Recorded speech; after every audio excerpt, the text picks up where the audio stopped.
أعوذ بالله من الشيطان الرجيم. بسم الله الرحمن الرحيم.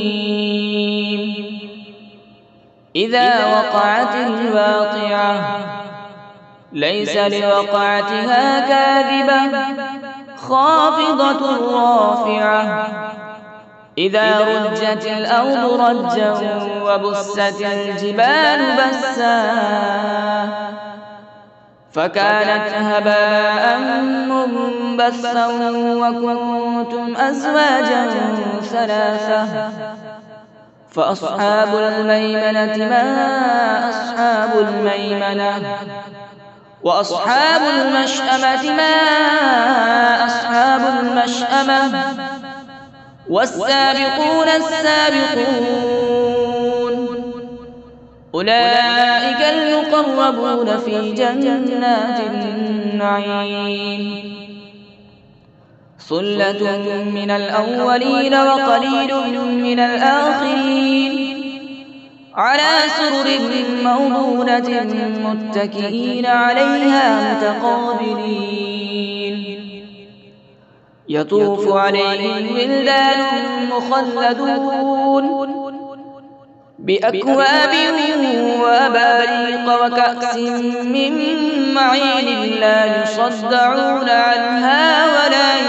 ينزفون وفاكهة مما يتخيرون ولحم طير مما يشتهون وحور عين كأمثال اللؤلؤ المكنون جزاء بما كانوا يعملون لا يسمعون فيها لغوا ولا تأثيما إلا قيلا سلاما سلاما وأصحاب اليمين ما أصحاب اليمين في سدر مخضود وطلح منضود وظل ممدود وماء مسكوب وفاكهة كثيرة لا مقطوعة ولا ممنوعة وفرش مرفوعة إنا أنشأناهن إنشاء فجعلناهن أبكارا عربا أترابا لأصحاب اليمين ثلة من الأولين وثلة من الآخرين وأصحاب الشمال ما أصحاب الشمال في سموم وحميم وظل من يحموم لا بارد ولا كريم إنهم كانوا قبل ذلك مترفين وكانوا يصرون على الحنث العظيم وكانوا يقولون أئذا متنا وكنا ترابا وعظاما أئنا لمبعوثون أوآباؤنا الأولون قل إن الأولين والآخرين لمجموعون إلى ميقات يوم معلوم ثم إنكم أيها الضالون المكذبون لآكلون من شجر من زقوم فمالئون منها البطون فشاربون عليه من الحميم فشاربون شرب الهيم هذا نزلهم يوم الدين نحن خلقناكم فلولا تصدقون أفرأيتم ما تمنون أأنتم تخلقونه أم نحن الخالقون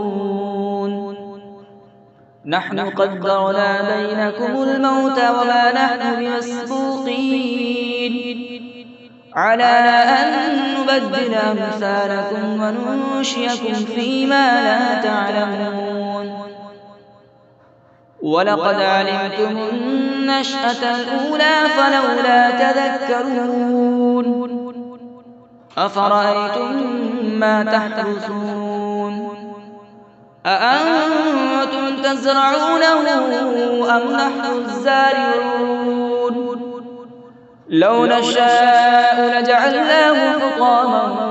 فظلتم تفكهون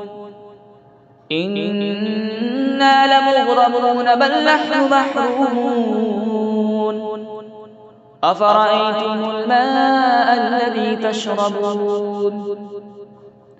أأنتم أنزلتموه من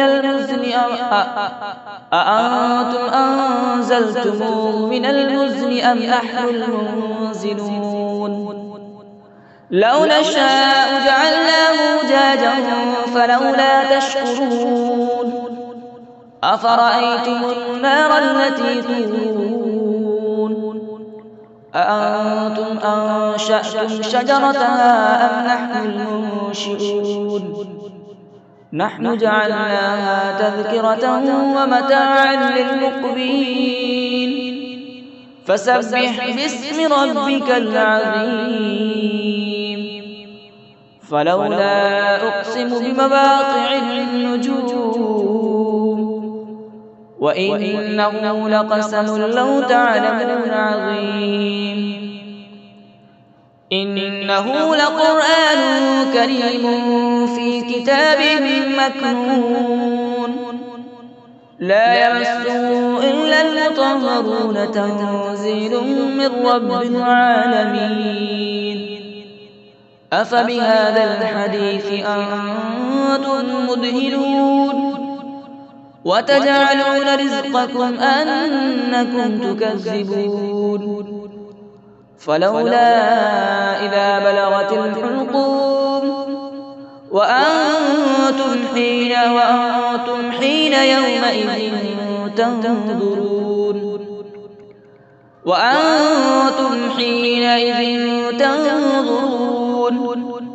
ونحن أقرب إليه منكم ولكن لا تبصرون فلولا إن كنتم غير مدينين ترجعونها إن كنتم صادقين فأما إن كان من المقربين فروح وريحان وجنة نعيم وأما إن كان من أصحاب اليمين فسلام لك من أصحاب اليمين وأما إن كان من المكذبين الضالين فنزل من حميم وتصلية جحيم إن هذا لهو الحق اليقين فسبح باسم ربك العظيم صدق الله العظيم.